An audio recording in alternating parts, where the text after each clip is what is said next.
persistence and time. It's like time on task is king. Like there's this expression in skiing, no friends on a powder day. My guest in this episode is Van Neistat. Van is an artist. His chosen medium is videos. You can find him at The Spirtited Man on YouTube and on Patreon.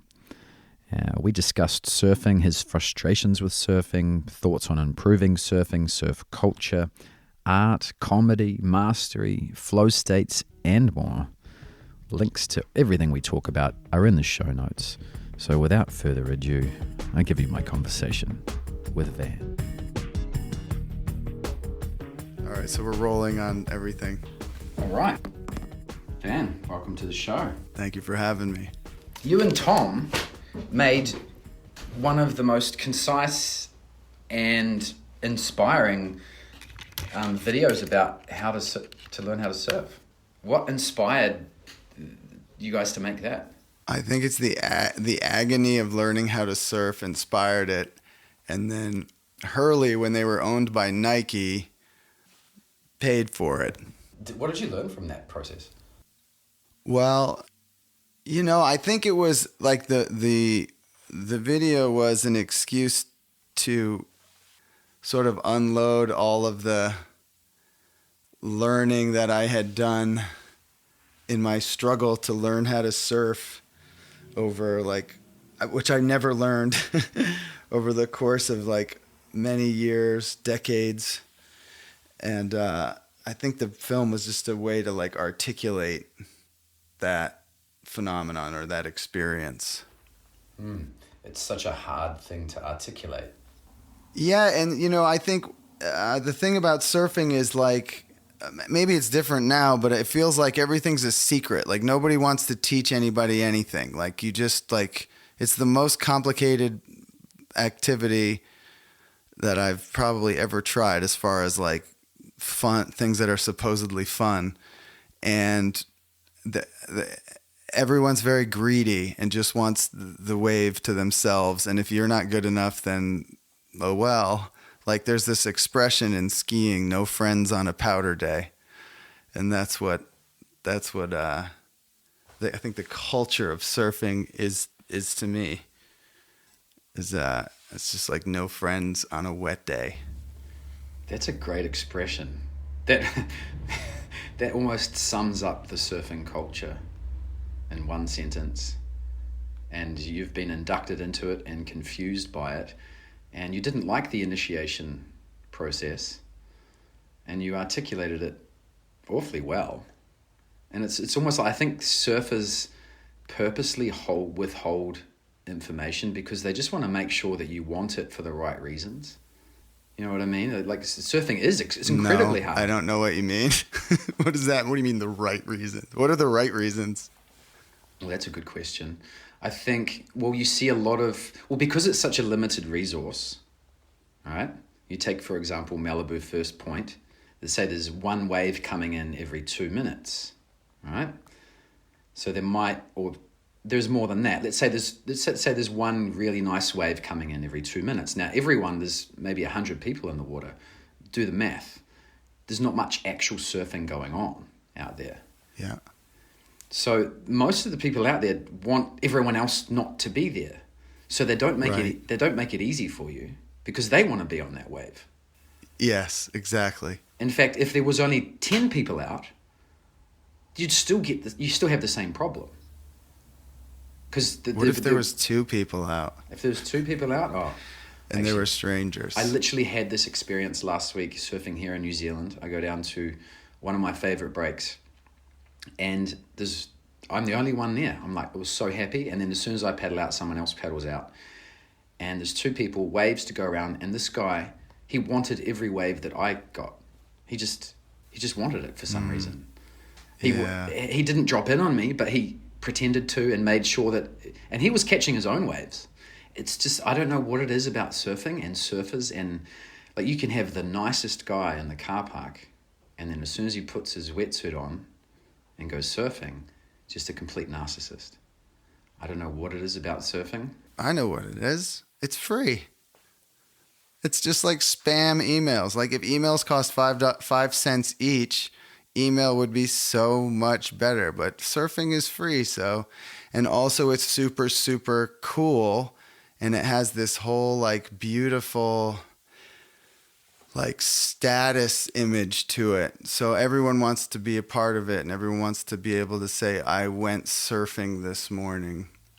And it's, it's not like that really. I mean, you know this, but I don't find it's like that in Mexico. In certain parts of Mexico, it's much more friendly.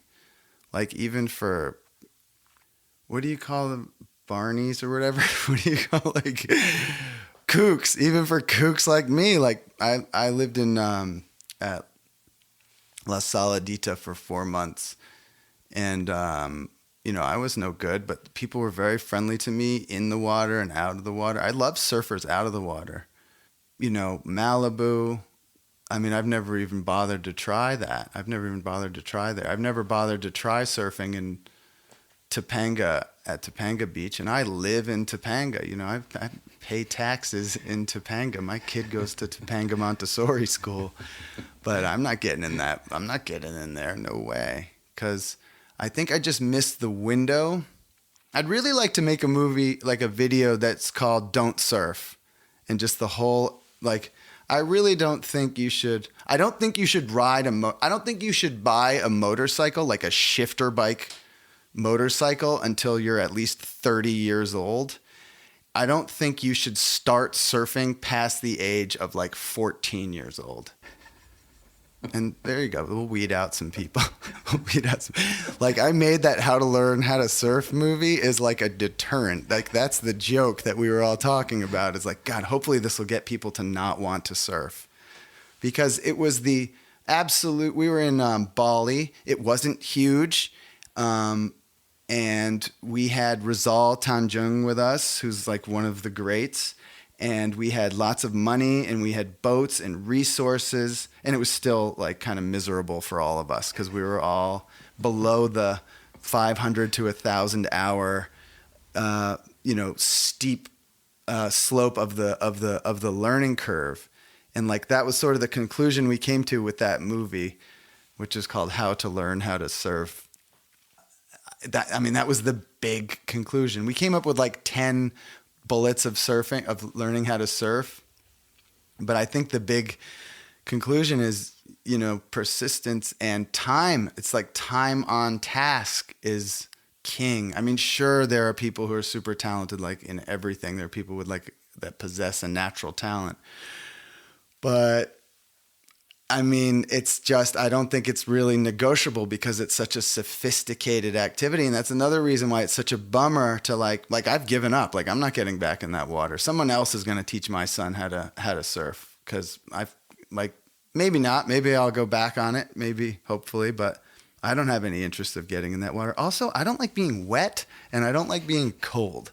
And the thing about surfing also is unless your house, and this is how I lived when I was in La Saladita, unless the water is Caribbean warm, by which I mean above 85 degrees Fahrenheit, and the waves are like you walk down the stairs and 20 feet in front of you is the water that you're going to surf in. Unless it's that, it's extremely inconvenient. All that sand and the wetsuits and the boards. And when you're new, the boards are gigantic, right? So you're carrying this canoe and you're like knocking over things and it goes on the top of your car, but it flap if you don't strap it down right. And it's just to hell with it. Like no wonder snowboarding costs like $250 a day, because snowboarding to me, or skiing at at the equivalent of like Padang, Mammoth Mountain, or Blackcomb, or some world-class North American slope. It's serene and beautiful. And yeah, there's assholes, but guess what? I'm better than all those guys. So they can't keep up with me. And you can get solitude even on sort of busy days, but it's an absolute fortune. A friend of mine who lives down the road calculated, he has 2 kids. He calculated for a weekend trip for the family, it was 4,000 American dollars. That's a lot of money. You can buy a Tacoma for that here. Yeah. So I mean, that's sort of my tirade against surfing, but it's good. It bodes well for you guys who've earned it. Who I mean, you're right. I mean, you're right in a way. You know? Well, it's interesting you say, because what I got out of watching that movie was the one girl, she got scared one time, and then she ended up being the one who sort of had the most fun. Her goal was to jump on someone else's board, I think. Yeah, Sam. Yeah. So she had a more light-hearted goal, and she ended up getting more out of it. Does she still surf? I think a little bit, but I mean, when you've been at it for 20 years, you're not going to want to with I think I started the first time I ever tried to go surfing. I believe she does still surf. Although I don't know for sure. She's from Ireland. When did you start? I started the first time I ever attempted it, and like I thought wax was like something that was like an extra thing. I thought you could just, like with skis, you don't have to have wax on skis and they'll go down the hill. But with surfboard, you have to have wax. Like I think the first time I went surfing, it was like a 6-foot surfboard, and I had, and it had no wax on it. And I was in Florida, Jupiter Beach in Florida. And I was 17 years old, and I tried like whatever all day or something. That was the first time. And I think the last time I went surfing, I was probably maybe 44 or 45, something like that. And I just never had a whole like block of years where I was going every day for multiple hours. I did that for 4 months. I thought maybe I could get a toehold in 4 months of treating it like a career. I'd wake up at 7 and be out before the sunrise and that break at, I'm goofy, so that break at La Saladita was like just perfect for learners. It's like sometimes the waves were like a minute long. They were so long and gentle and easy to catch and everything. And I did it. And, it takes a couple, like maybe I was there for 4 months. It takes about 2 months maybe for the body to get in the right shape. And then, I was doing more challenging things. And then I didn't surf for a while. And I went to Indonesia, and it was like all gone. It was all that knowledge. It was not like riding a bicycle. It was not like skiing or snowboarding. It was not like riding a motorcycle. It was just all gone, and I had no idea what I was doing. And it was amazing because, there were all these like pros and like excellent surfers. This guy named Marlon. The community is so small, just name names, and you guys probably know who I'm talking about. This guy named Marlon, who was Rizal's friend. This guy named Punker Pat Towersy. There were a couple other guys in Bali. And they like throw the boards to everyone, and they know just how, by watching you put the board under your body in the water, they know how good you are at surfing. It's unbelievable. And like, forget it. I'm too old, and how many guests have you had who are like, fuck surfing? Have you ever had a guest to be like, don't do it? Oh yeah. Yeah. People. You have? Don't do it. They say that because they don't want, they say it from a selfish point of view. They don't want other people in the water because they love it. I think all surfers go through a stage of having a love-hate relationship with surfing. I went through a stage where I think when you start to get good at surfing and you start to be able to surf lots of different conditions, it starts to become a little bit of an addiction, and it starts to get in here, and then you find yourself, you're at work and you're just looking at wishing you were surfing, or you're at your partner's birthday party, and all you can do is think about surfing, or you miss someone's birthday party because the surf was good, and it's completely justifiable to you and the other surfers around. They get it. But I think I've come to I want to be in control of my relationship with the ocean, not the other way around. So I think when a lot of young surfers, the ocean's in control of them, that they live their life in the forecast. And even if they can't go surfing, the fact that they know the surf is good just gets in there, and it affects everything else. I mean, if I was good at it, it's all I would do. If I was good at it, it's all I would do. And I think it is a worthwhile life. If you spend a life and that's all you did, you didn't have a career. You didn't make lots of money. You didn't like, I think, I mean, it's easy for me to say, but living a different kind of life, I think it's worthy. Because I've seen people who do that. I've seen people who just, they're dedicated and their life is spent in the ocean surfing every day, and they just kind of everything else they figure out. It's kind of ancillary to that. And like you said, if the weather's good, I mean, the ultimate is to make a fortune. Like, is it John Hurley, the guy who founded Hurley? Is that his name? Bob.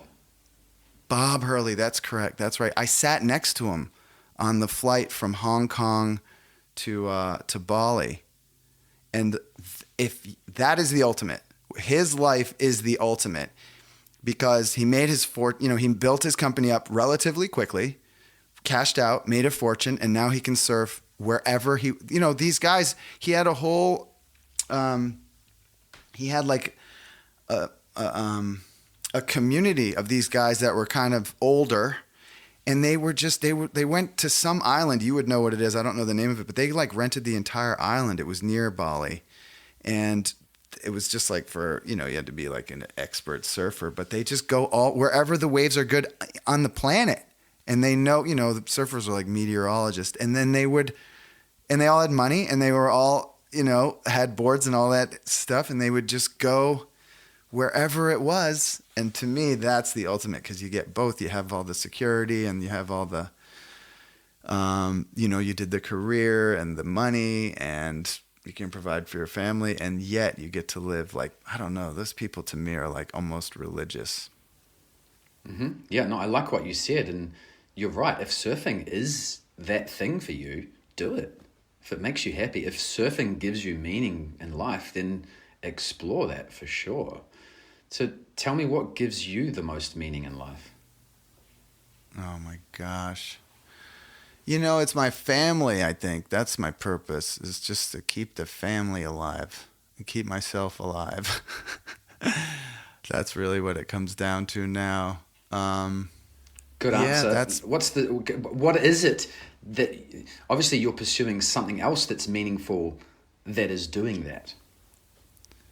Yeah, I moved to New York when I was 22 years old so that I could, find a career, find that thing. We have this American, maybe it's not American, maybe it's Western, but we have, I think especially in America, we have this, like, you can do your thing, you can like find your purpose, like what you're set out to do, like be brave and mighty forces will come to your aid. And if if you truly want something, the universe will conspire to see that you get it. And I think we have that romance. It's a fiction that we all believe, and I think that's kind of beautiful. And so that's what I went to with when I moved to New York. And I initially pursued a career being a professional writer, and I had a job at a children's science magazine at Scholastic Publishing, which had just published like the first 2 or 3 Harry Potter books. So they were swimming in money, and it was really easy to stay at that job without having to like, compete on that like hyper competitive corporate level. And I just, I didn't like the actual task of writing, like the everyday life of writing. And I think I was not disciplined yet enough. And so I went and worked for this artist named Tom Sachs, and he hired me as a fabricator, which is like the other thing that I love doing with my life. Like I love like being a handyman, and I love books and reading. And so I bought a video camera, and because I had VHS tapes, and they had this iMac DV came out in the year 2000, and it was a computer that only cost $1,200 or $1,300, and I think the iMacs still cost $1,300. But it was cost $1,300, so I had enough money from my tax return to buy it. And then in order to digitize the home movies that were shot on VHS, that's an analog format, you had to put them into a digital format. So the cheapest way to do that was to buy a Sony video camera and then plug, they're called RCA cables, into the Sony video camera and record the VHS onto mini DV tapes. And then you would take those tapes and import them into your hard drive, your 10 gigabyte hard drive of your iMac DV. And then you could edit video, man. And it was $1,300, and the cheapest system by which you could edit digital video at that time was a $40,000 machine, setup. So it was astonishing that I was able to take these home videos that my mom had shot in the 80s and cut all the mistakes out and cut all the uninteresting parts out. And then take, 50 hours of footage or whatever and cut it down to an hour. And after, I had a video camera left over that I had used to digitize the VHS tapes. So I just really never stopped making little videos and editing them on my iMac. And I'm still doing it. I mean, I was doing it this morning. I was doing it before you called. So, that's my career that I discovered. And it's been very difficult. And it's very difficult to make a living at it for everyone, and I'm old at that, and that's the thing I'm persisting at, even though I kind of feel like it's always been a struggle, and I feel like I'm struggling now, even though by a lot of metrics you would think that, oh, this guy's very successful because I'm able to sort of make a living at it, and I have a lot of subscribers and my videos consistently get a lot of views. But that's the vocation I chose, and that's what I do with my life. And a lot of, it's beautiful because you get feedback, that when it goes up on YouTube, there's the comments, and I also have a Patreon page. People they say, they're very affected by it, and also it's like people, it's a show about fixing things and making things really. And then people, say, oh, I took my toaster apart. I fixed my blah, blah, blah. And that's great, It is. It's interesting that you articulate it as a struggle still. Isn't it true for anything that's worthwhile? It's a struggle. Except brushing your teeth. Because people say anything worth doing is difficult or whatever. And then except brushing your teeth is worth doing. It's really easy. But practically it is. But don't you find yourself rolling your eyes? Oh, I got to brush my teeth. You think you're ready for the...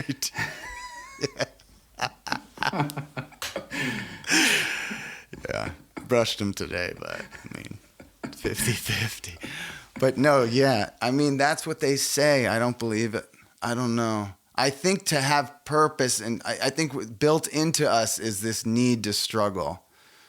If struggle is the correct word, I think it's just built into the human condition, and you're just you're miserable in a different way if you're not, if you're not doing something that's difficult to do. If you don't have a difficult situation or something, I think it's one of the left out things that education kind of fails to teach you. It's like a necessary ingredient. Does that make sense? It does. And I think that's also what your videos are teaching us, because you articulate the struggle in the videos so well. It's almost uncomfortable sometimes to watch. But then the end of the video is there's amazing deep messages. Some of your 10-minute videos, I come out of thinking, there's probably 5 books I don't need to read now. I don't know what they are. Oh, great. That's great. For example, the video, Who Sets the Standard? Yeah, about Shelley. All you need to do, this simple fact, in a small section of the video, you're just talking about his dog. And look, his dog's just sitting there. I'm like, there's so many lessons in there. Just the sarcasm you can hear in your voice. You're basically saying, hey, if you can't look after your dog, you probably shouldn't own a dog. It's bad for the dog. Everyone around you has a bad experience. The dog, and just from this one section of that one video, I got all of that. Do you know what I mean? So I think what you're yeah. doing, there's so much thought, and obviously you've been writing for a long time, and in some of your videos you actually even outline your process. It's like, this is how I made the video.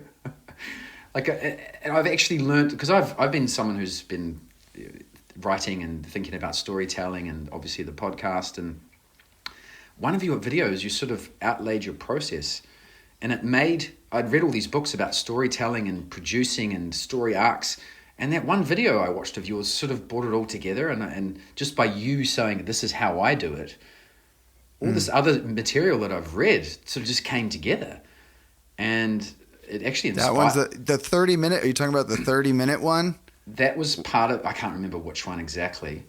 Yeah, the reason I ask is because right now I'm in the process of trying to make new thumbnails and titles for like basically all of the video, like for the 1-year anniversary of the channel. My ambition is to make new titles and thumbnails so that the title and thumbnail is like, oh yeah, this is the one about such and such.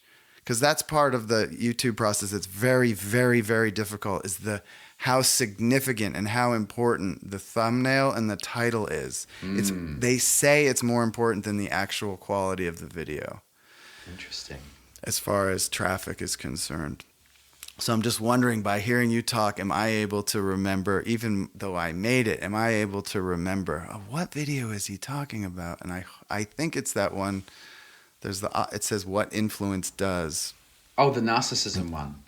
Yes, narcissism versus that video universality. did my head in, because the start of the video, you're like talking about, what is the conflict of this video going to be? And then I thought, that's the conflict. And then you went on to, no, the conflict is about that. And I had to pause the video and think, is this like watching Inception, the movie? Like, what is this? I thought that was a really, really clever video. I have to go back and watch that video again, because what you did in that video, I can't articulate it. It's so clever. But yes, that thing in there was in that video. Well, thank you very much for that. But I want that all to, that video is mathematically sound. Like the way it's done is sound. The plot works. But I do worry that sometimes you get. Well, no, I'm overanalyzing. I don't want to get away from being entertaining, because I think above all, that's really what you got to do on that platform. You have to be really entertaining, and insight, or like if something makes you really think hard, I think that also counts as entertaining. But well, you do both. That's what I'm saying. That video, I only stopped it and thought about it because I'm a bit of a analytical nerd. If you watch that video all the way through, the message is clear. Right? Okay, good. I think the message is 100% clear, especially and I think a lot of people don't even think about whether their video is narcissistic or universal or educational or and the fact that you thought about it and made a video about that very thing and then resolved it at the end is so clever and so inspiring. Yes, YouTube videos should be entertaining, but I think you've lifted the medium up of YouTube videos to where now you're making YouTube videos that are not only entertaining and educational, but they're very artistic. Do you know what I mean? Like watching them, you get this, like that video of Shelley, the feeling that I got after watching that video. That's what I remember. Oh, that's good. I mean, that's the goal. That's what keeps me going, really, is that I hope that, the people, the core people, they've really connected with the work, and I think that's the real reason for the struggle. That's why it's this and not some other thing that's like easier or more lucrative or whatever. I think thank you. That's terrific to hear that. Because I watched another one last night of because I see there's a lot of similarities between us, because I got friends who are artists, and sometimes I feel like saying that's just not art. Like I've got a friend of mine. He put a bunch of clay on his head, and he got another friend of his to take a photo of it, and that was it. And I thought, well, yeah. And he didn't even have an explanation as to why he did it. And it was just so poorly done. And this guy, he sold these artworks and he's a famous artist. And I just cannot work out why. Now, maybe some other... Well, tell me. Does this artist live in Bali? No. Okay, good. All right. Maybe who it was. Maybe this artist copied that artist. Okay. But what was the quote from Tolstoy? Yeah, he basically said that, art is a phenomenon by which the creator transfers a feeling he or she once experienced onto the consumer of the art. And to define it like that, it's very loose. But it also holds art to a standard. And I think what happened was with the modernist movement, that started probably at the Armory show, which I think was in 1909 in New York, and with the rise of the New York, the New York, but the U.S. art industry and World War II and modernization, and I think maybe Friedrich Nietzsche or. I think modernism was allowed that to be pulled away from art. I think it was about they made it more about the form, and then conceptual art, redefined what art could be, and then I think what ended up really happening was that it just became this extremely lucrative. It started in about 1995. If you look at a graph of contemporary art sales, that's when the hockey stick begins, and it just skyrockets.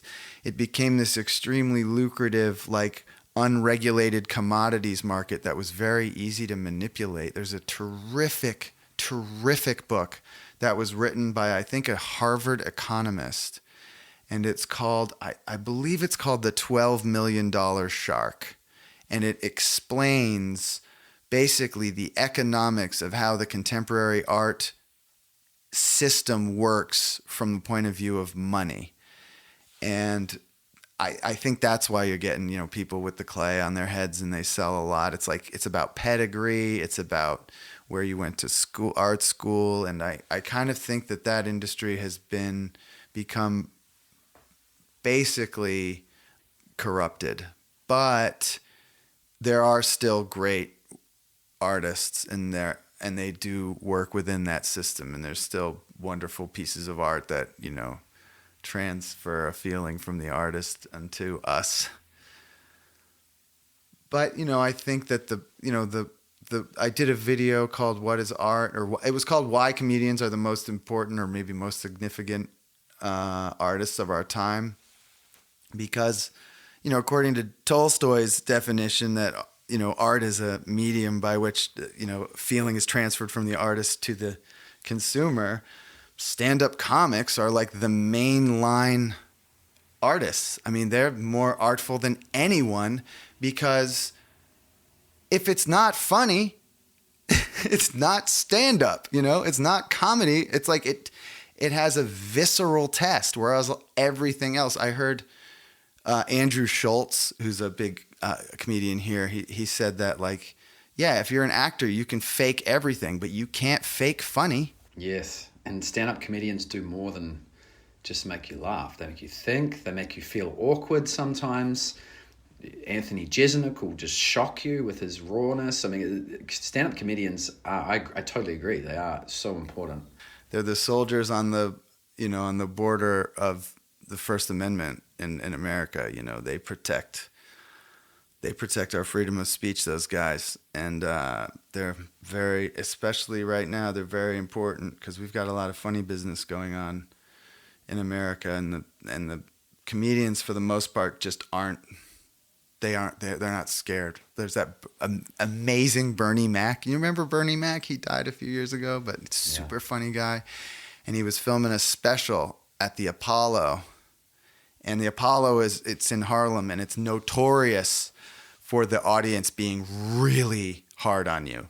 And Bernie Mac came out, and the audience clapped, and I think someone started to heckle him, and he goes, "I ain't scared of you motherfuckers."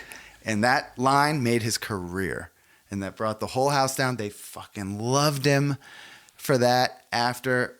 And that's who, as far as I can see, the real artist comedians, that's who they are, and they remain. Yeah, good point. Yeah, they're not scared. And if you are, you don't make it. Full stop. I think some squeak through. I think there's some cowards, but I don't think you're not one of the greats if you're a coward. No way. Well, is it maybe part of their act, the cowardness? Because you still have to have the balls to stand up and be coward. Yeah, you have to get on stage. Yeah, but I don't know. I don't know. I don't know. So you spent a lot of time with Tom Sachs. I haven't seen him in 2 years. I haven't seen him in a long time since COVID, I think, because I'm on the West Coast now and he's on the East Coast, and we get together sometimes when he's out here, or, if I'm out there, but we haven't been working together since I started the channel. So I have spent a lot of time with him in the last 20 years, though.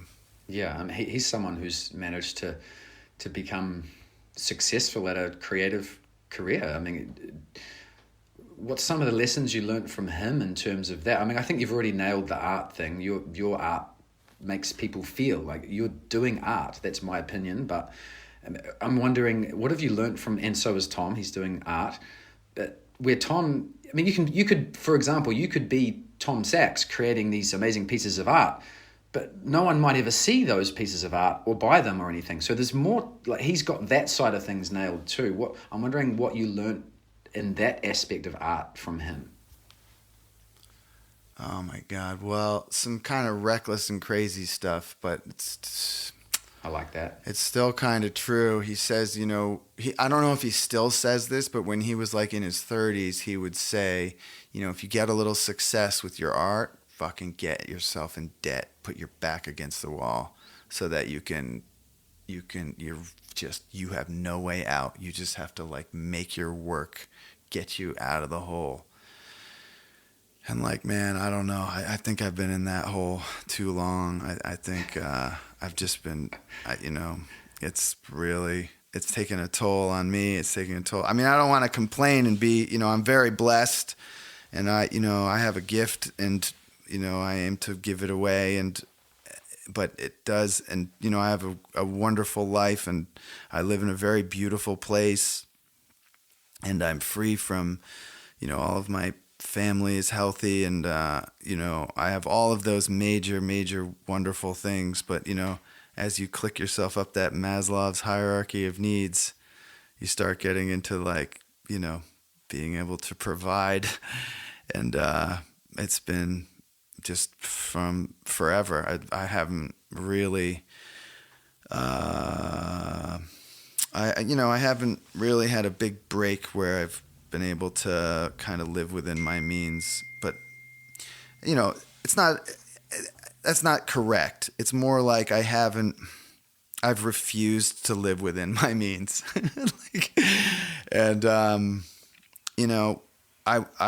I do call him. Okay, I'll tell you one thing recently that I learned from him. I did this Kickstarter campaign about a year ago, and I sent him, you can you can do drafts of it. You like build it over the course of months. It's like a Word document or something, and you can send it to people for them to review it. And so before I launched it, I sent it to him, and he was just like, ask for more money. He was just like, all the prizes you're giving away, double the price. He said people just want to support you. He said copy. Oh, I can't remember her name. The artist is present. That woman who sat in the museum and just like stared at you. Mila Jojo. I don't know. She has Maro Jovovich or something. I can't remember her name. She did a Kickstarter, and she had a prize that cost like $10,000, and it was nothing. That was the reward. And so Tom was like, do that. And I did like 4 of them. I did like a $5,000 one, a $10,000. I think they all sold. And I didn't have, so little things like that. But it's only been very recently that he's, that I've like asked him for business advice. And he mostly was my teacher on like how to make stuff and how to like pursue the honor of being called by others, by being called an artist. And so, but yeah, he's always been very good at monetizing and very good at not letting the money pollute what he was interested in and what he was building. And if you're to look at, I think conventional wisdom from someone of my generation and your generation, from Generation X, I assume you're in your 40s. I am, yes. Okay, so from our generation, you look at someone who does a corporate partnership just instinctively. When we were kids, that was like, Kurt Cobain never did shit he had all his stuff on MTV. So the illusion was that those guys never like sold out to corporations. And, Saks does stuff with Nike and Leatherman, but when you look really far into it, you realize like the shoe, sorry, pardon the pun, the shoe is on the other foot, is that like, no. Tom has had these interests in all of the resources that these corporations can provide him. And this is his opportunity to work with, with the case of Nike, like the most technically sophisticated clothing materials that exist. With the case of NASA, like they have that, I think it's called aerogel. Do you know what this is? It's the least dense, molecule in the universe, maybe. And it's like I think they use it as a heat shield on spacecrafts or something. And it's like, it's a solid, but it's transparent. Have you seen this stuff? No. Like Tom has it at his studio. It's unbelievable. And it's kind of strong and it's super heat resistant. Anyway, like, since he was a little kid, he's been interested in materials and making blank out of blank. And he's used all the resources, available to him and all the resources he could wrangle, including, big corporate resources. And yeah, I mean, he's the bee's knees as far as I'm concerned. And he's a great teacher.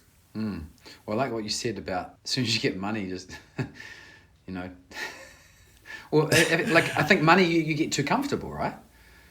I mean, I don't know. Is that what he was alluding? It's terrible. It's terrible. I think maybe that's wrong. No, I think the other way is just is better. I'm right now. I think the other way is better. I think it's better to go get a job. I'm serious.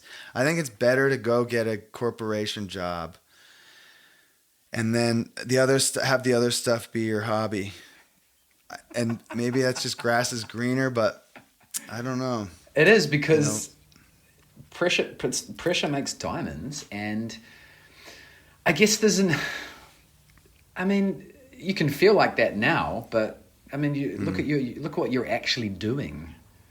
You're doing the Spirited Man, and at the end of the week, you're like, oh, somehow it worked out. There has to be an element of faith in there somewhere. Oh, yeah, no kidding. Yeah, it's an extreme element of faith. That's why some of us do it and some of us don't.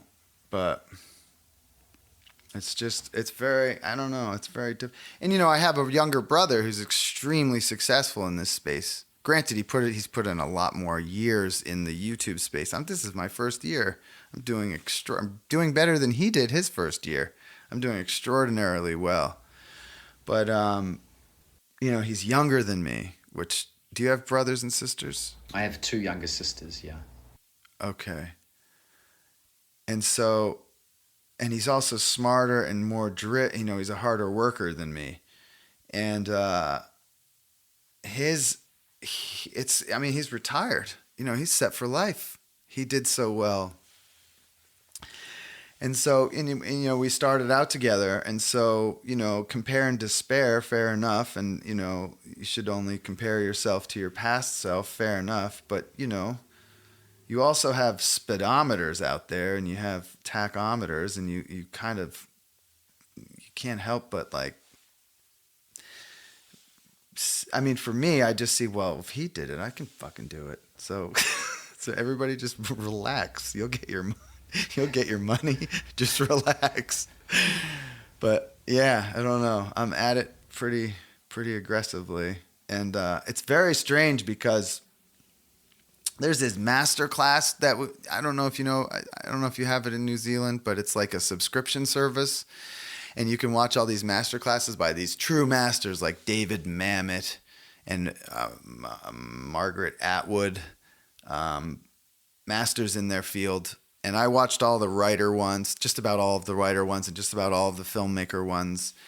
And at a certain point, they all kind of say the same thing, is that like it gets to, there's a certain point where it's a grind, where that's what you're doing. You're grinding it out. And the whole romance of when you were a kid, I'm going to be this professional so-and-so, is gone. And it's just where I think that's the reason why you have to love it so much, is because it's going to take so much, and, You don't have to love the grind, though, do you? no, you don't have to love the grind, but you have to love the sport or whatever it is, like There you go. whatever the thing is you're doing, whatever it is. I don't know. For me, I don't even know. But yeah, it's just deterrence, man. Deterrence. Don't follow your dream. Don't pursue your passion. Get a job and then have hobbies. Some people work like that. I mean, let's be honest. The majority of people work like that. Otherwise, the world wouldn't be the way it is. Yeah, I mean, how else is the electricity going to work? Exactly. Unless someone goes to a job every day. Or how are you going to get the gasoline, right? Yeah. 10,000 people have to go to work on time every day in order for the gasoline pump to pump gasoline into your truck or whatever, right? Exactly. And that's all so that you can make your YouTube videos.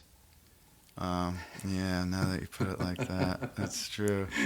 That's so true. Yeah, no, it's a blessing. It's absolutely even my psychiatrist said that to me. He's like, it's a blessing, man. Don't forget. And I'm like, I know, you're right. It made me feel so much better.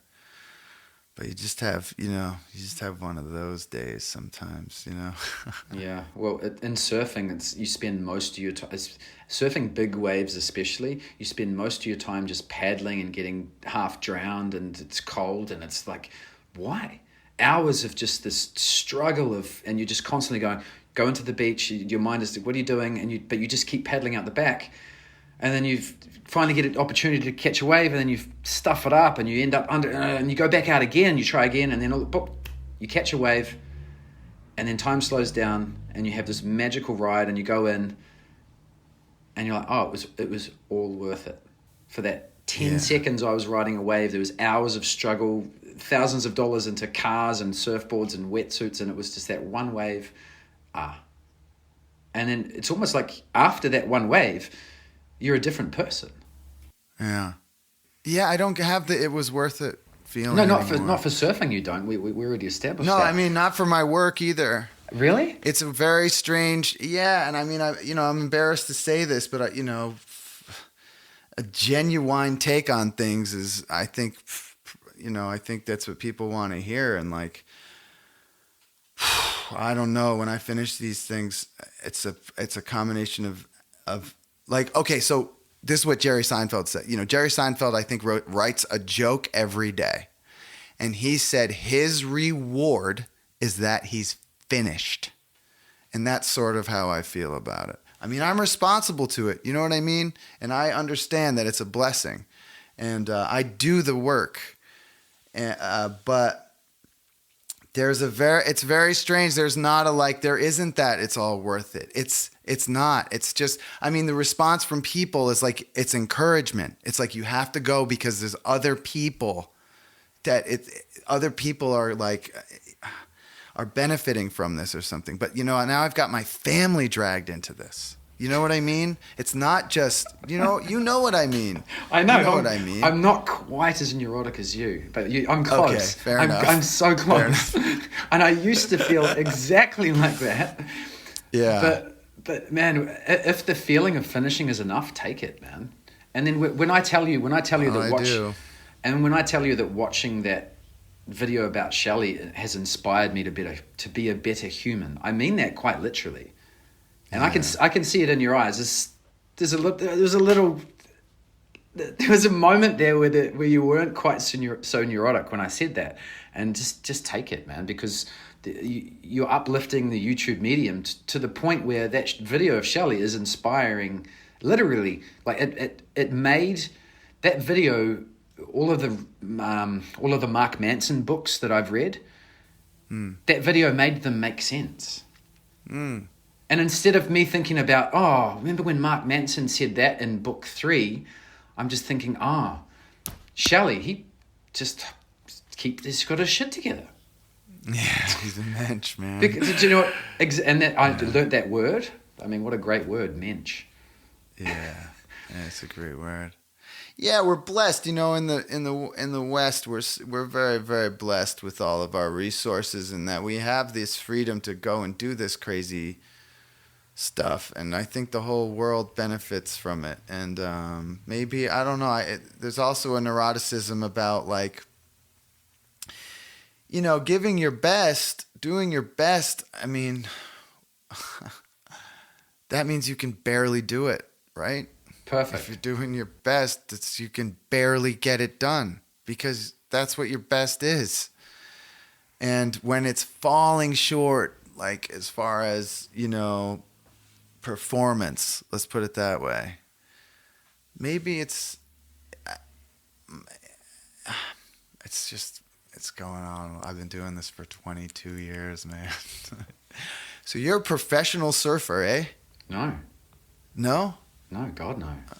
No. I didn't start surfing till I was 17. I started surfing at a beach where there were no surfers. And then when I moved to Sydney in my late 20s, I finally was living in a community of other surfers, and there was surf coaches and people that trained for surfing. And I was a personal trainer, and I scored a job in the gym training these surfers, a lot of them professionals. All of them had grown up in this deep surf culture. And the conversations I was having with these surfers, I was learning so much about surfing. And I thought, well, if I record these conversations, then I know there's a lot of people like me that came to surfing late that are going to learn a lot from these conversations. And that's what started the podcast. And that's what, and that process has turned me. I'm 10 times the surfer I ever thought I would be, because of how much I've learned from just going out and having those conversations and hiring coaches and just analyzing surfing to death and getting annoyed with it. And so that whole process has made me a better surfer. But it's like your voids drive your values. Have you heard that expression before? No. Your voids drive your values. Drive your values. My nickname throughout school was Silent Mike. I didn't have the communication skills. I'm a white trash dairy farmer, you know. And then I started surfing, and I loved surfing so much, but I was terrible at it. I was horrible. And now fast forward my life 20 years later, I literally have a podcast where I communicate things about something that I couldn't do 20 years ago. So...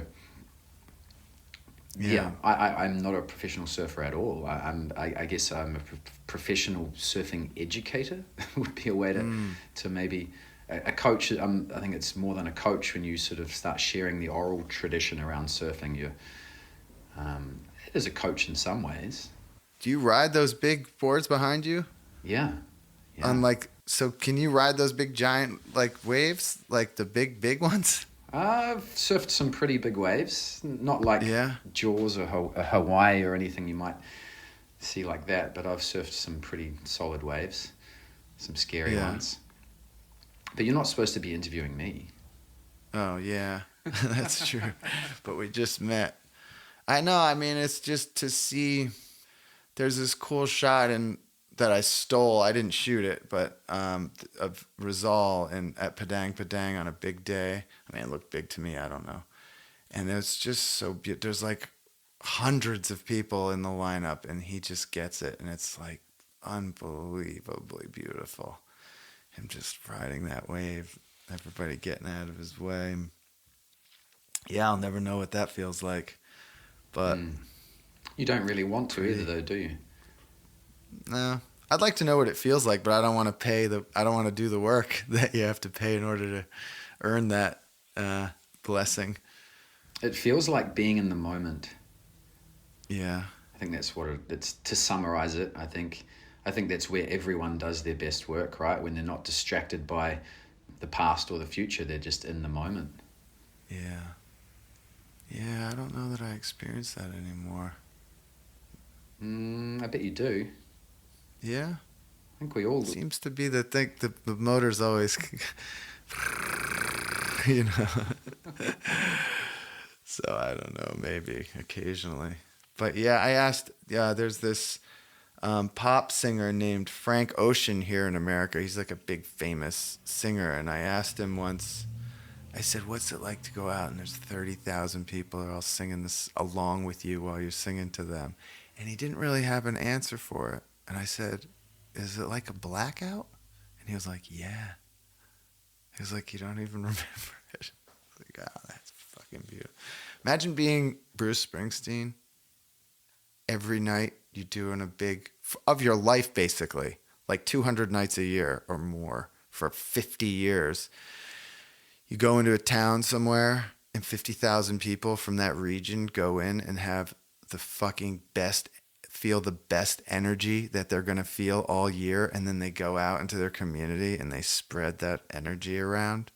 And it's because you came and sang songs that you wrote, like in whatever state you were in when you wrote them in extreme private, maybe on a bus or something.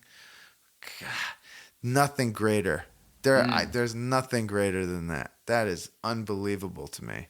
Especially him. I mean, he's so energetic and still in shape and super like strong, that man, you know? Still with like, he's been with the same gal for decades. And he said in the beginning, up until Born to Run, he was doing these huge tours, like international tours. Everything was cash, he said. It was cash. It was like bags of cash. He didn't have a bank account and stuff. Like, holy crap, imagine managing that. I didn't know that. Is it on an interview of him? It's he has a memoir that just came out.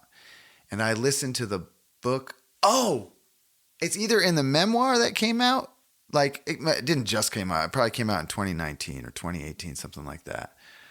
Can't remember the name. I think it's called like Born to Run or something like that. And it's either that or he did that podcast with Barack Obama.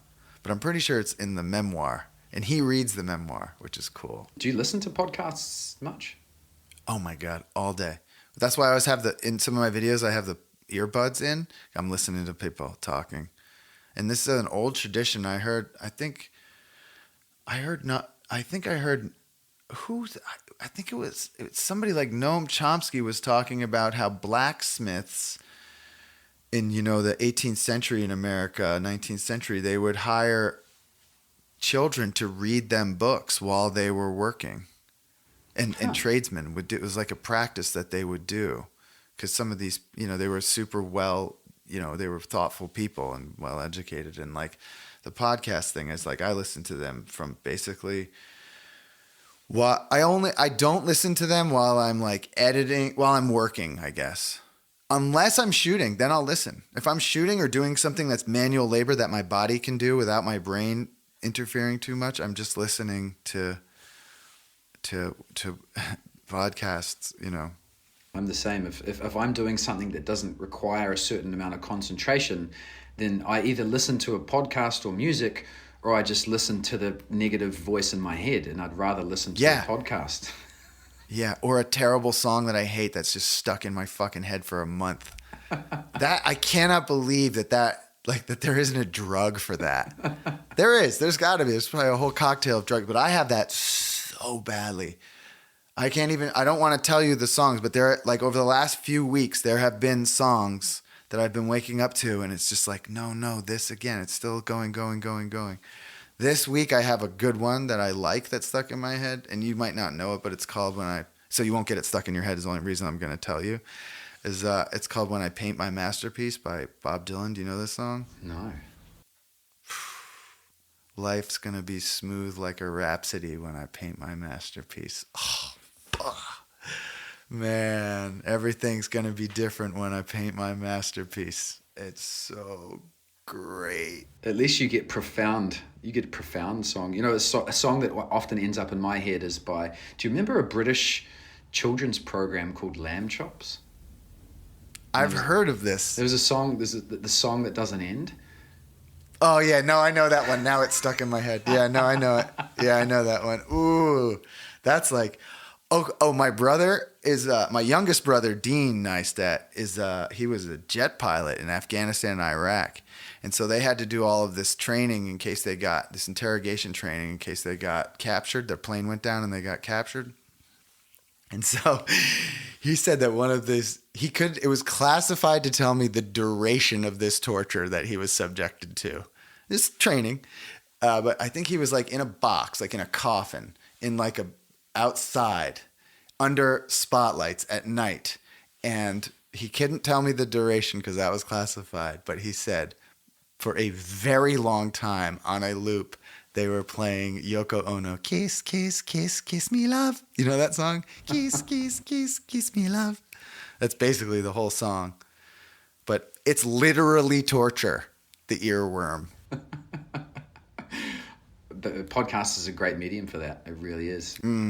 Quiets the voices and replaces them with better, more intelligent voices. So, the Spirited Man. What's the Spirited Man? Those three words. Why did you choose those three words? I stole them from Matthew B. Crawford, who wrote this book called Shop Class as Soulcraft. And Matthew B. Crawford has a PhD in philosophy, and he was, I think, from the University of Chicago, one of our top 25 great universities in America. And I believe he was like a consultant in a think tank, and he was making very good money, but it was like driving him crazy. So he went and he rented this freezing cold, no heat basement. I think it might have been in Chicago or Pennsylvania. I can't remember. And just started restoring old motorcycles. And he wrote this book about the intellectual value and the philosophical value of working with your hands. And he talked about the contemporary cars, the new cars now. You bring them to a Mercedes dealer or whatever, and they plug all these computers into them, and then the computers tell you what's wrong with the car. Most people have no idea what any of that stuff means. It just gets printed out, and there's an invoice, and you have to pay this much money, and they're going to do the maintenance and the fix. But Matthew Crawford said, but the spirited man wants to know what's wrong, and he wants to have an understanding. I'm not even paraphrasing, but it was this kind of idea. He wants to know what's wrong, and he wants to know, essentially, the spirited man is the man who takes care of his own business. So he had that phrase, the spirited man, and it was about, I don't know, I just identified with it. I said, oh my God, that's me. That's who I want to be. I want to be that person. And this guy is clearly a spirited man, Matthew B. Crawford, because he works on these old BMW R bikes. And, I don't know, there's something to it. Those guys are the real deal. There's also, that guy, Greene, Robert Greene. He wrote the 48 Laws of Power, and he wrote this book called Mastery. Mm-hmm. He wrote another book called The Art of Seduction. He wrote this book called Mastery, and he said that a great way to sort of temper your ego is to do physical tasks that don't give a shit what you think. Because either the damn engine's going to start or it's not going to start. To sort of tamp down our, the intellect falls in love with itself. And, it's, he suggests that. And I don't know, there's something to that too. Maybe that's when I get in my flow, is when I'm building or making something. But there's a sweet spot. I think it's at the 3 hour mark maybe. Yeah, you've got to have the struggle to get into flow. Did you read The Rise of Superman? No. Stephen Kotler, great book. Yeah. That's all about flow states and how to get into them and what they are, blah, blah, blah. Great book. Yeah, The Rise of Superman. It's told through the stories of athletes, but it's applicable to any pursuit. Which athletes do you think love their sport the most? The ones that are the best. Oh no, no, oh no, which sport? I'm sorry. Which sport? I didn't ask the question correctly. Which sport is most beloved by its athletes? Or is it just a wash? I have to say surfing. Because well, surfing is only a sport for those who pursue it professionally. Otherwise, surfing's not really a sport, is it? It's more of an athletic endeavor or an art form for some. I think surfing's only a sport when it's paid professionals. You know, if there were no professional surfers, could you call it a sport? Yeah, You could? sure. Yeah? It doesn't have to be professional in order to be a sport, does it? No. I don't know. The thing is, with most sports, there's an element of competition, is there not? Or scoring. Golf. Yeah, this is a good point. Yeah. Otherwise, then what is it? It's just riding away. It's just transportation. So I see surfing more like music. I mean, the whole point of playing music is if you're playing music rather than listening. The whole point of playing a song is to play the song. It's not to get to the end of the song first. But also, there's an audience Maybe for music, right? Yeah. Sometimes you just like playing by yourself. Okay. See, I don't play music. I make music, like with a mini Moog synthesizer app on my phone, but I don't play music. I just make it, for the show, so I can save money. You make the music on your show?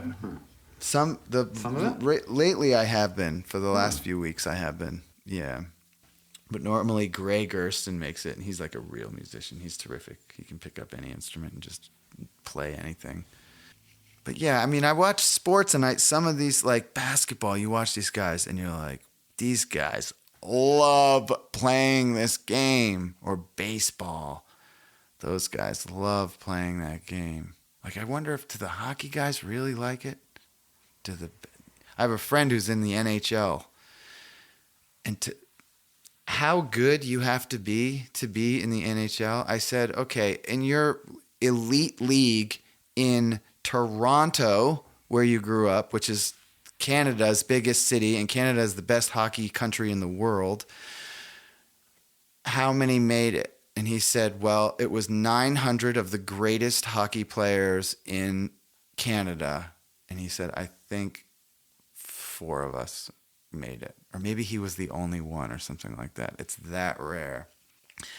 And the legend is that he played for the New York Rangers, and he retired from hockey when he was playing from the New York Rangers. And the legend is he threw his skates into the Hudson River and never skated again until like a month ago. And then he started again, and now he's doing like not tryouts but the camp for the Tampa Bay Lightning, and they won the Stanley Cup last year. But I thought, I don't know. It's real. I don't know. I don't know who loves it the most. I guess surfers, because they're like, you don't see old, or do you? I don't know. You don't really see like 65-year-old guys at the basketball. Maybe you do, but you definitely see him surfing. Exactly. Like maybe if you retire from your professional sport and you continue doing that sport, that's what surfers do. That's not what NFL players don't do that, do they? Nope. Oh, NFL players, I think they hate it the most. I think that job sucks. You get so hurt. Yeah, that's hard. That's hard work that those guys do. Yeah, maybe it is surfers. Yeah, it could be. Van, thank you so much for your time. Folks listening, The Spirited Man on YouTube and The Spirited Man on Instagram as well. Yes, and Patreon. The Spirited Man, yes. Awesome. I will put links to all of that in the show notes for those who are listening. And thank you so much for your time. Yes, thank you very much, Michael. I want to push people towards your YouTube channel. I think there's a lot for people, not just surfers to learn, but humans to learn about being good humans. Your YouTube channel is not only entertaining and artistic, it's deep, meaningful, and philosophical and educational. So please, folks, go and check out Van's YouTube channel. Thank you. Hey, if you enjoyed this episode, please share it with a couple of friends. Let them know. Something in me, dark and sticky. All the time it's getting strong. The way you're dealing with this feeling can't go on like this too long. This time you've gone too far. This time you've gone too far. This time you've gone too far. I told you, I told you, I told you, I told you. This time you've gone too far. This time you've gone too far. This time you've gone too far. I told you, I told you, I told you, I told you. Don't talk back. Just drive the car. Shut your mouth. I know what you are. Don't say nothing. Keep your hands on the wheel. Don't turn around. This is for real. Digging in the dirt. Stay with me, I need support. Digging in the dirt. Find the places I got hurt. Open up the places I got hurt.